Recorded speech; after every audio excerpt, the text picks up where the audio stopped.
মার্কিন president Donald ট্রাম্পকে লক্ষ্য করে বন্দুক হামলার ঘটনায় নতুন করে চাঞ্চল্য তৈরি হয়েছে আন্তর্জাতিক অঙ্গনে। সর্বশেষ তথ্য অনুযায়ী এই হামলার সঙ্গে জড়িত সন্দেহভাজন ব্যক্তি পেশায় একজন শিক্ষক ছিলেন বলে জানা গেছে।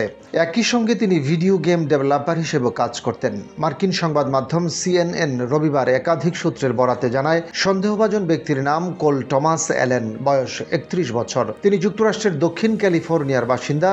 লস অ্যাঞ্জেলসের উপশহর টরেন্সে তিনি বসবাস করতেন বলে জানা গেছে।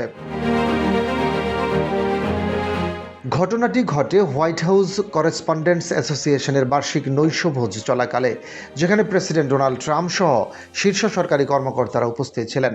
ওই অনুষ্ঠান চলাকালীনই ট্রাম্পকে লক্ষ্য করে হামলার ঘটনা ঘটে, যা মুহূর্তেই নিরাপত্তা ব্যবস্থাকে প্রশ্নবিদ্ধ করে তোলে এবং ব্যাপক আতঙ্ক সৃষ্টি করে।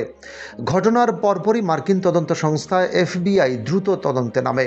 রবিবার ভোরের দিকে লস অ্যাঞ্জেলসের টরেন্স এলাকার একটি বাড়ির সামনে FBI এজেন্টদের অবস্থান করতে দেখা যায়।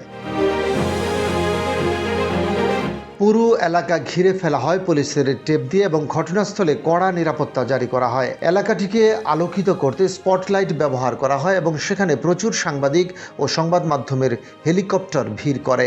স্থানীয় সূত্র প্রতিবেশীদের বরাতে জানা গেছে, সন্দেহভাজন অ্যালেন ওই বাড়িতে নিয়মিত থাকতেন কিনা তা নিশ্চিত নয়, তবে প্রতিবেশীরা জানিয়েছেন তাকে মাঝে মাঝে দেখা যেত এবং কয়েকদিন আগেও তাকে এলাকায় দেখা গেছে।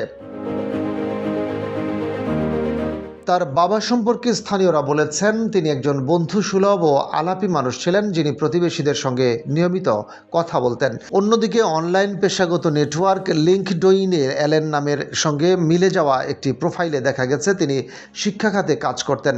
সেখানে তাকে টিউটরিং ও পরীক্ষা প্রস্তুতিমূলক প্রতিষ্ঠান C2 এডুকেশনের একজন খণ্ডকালীন শিক্ষক হিসেবে উল্লেখ করা হয়েছে।